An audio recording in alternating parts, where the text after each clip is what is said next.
Бердәм Россия партиясының Нурлы җирле бүлекчәсе иҗтимагый кабул итү бүлмәсендә депутат Айра Хәйруллин белән очрашырга 13 граждан язылган. Нурлатлы Рафаэль Әүхәдиев шундыйларның берсе. Шәхси үтенеч белән түгел, ә үзе яшәгән йортта капиталь ремонт ясату теләге белән. Пятиэтажный, 90-квартирный. 5 катлы 90 фатирлы торак йорт ул бүгенге көндә авария хәлендә. Сәбәбе төзелгәннән бирле агып төшкән су йорт эченә җыела. Кабул итү барышында Рафаэль Әүхәдиев кына түгел, ә башка нурлатлылар депутаттан һәм шәһәр һәм тиешле службалар җитәкчеләреннән төпле дәлилле җаваплар алды.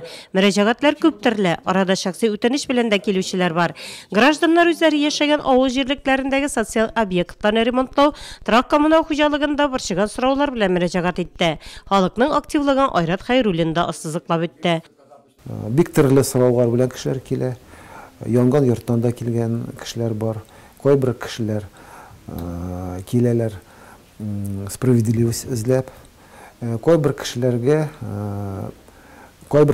монда делегировать иткәннәр авыллардан, микрорайоннардан. Шуңа күрә мен уйлыйм, бик файдалы бүген очрашу булды.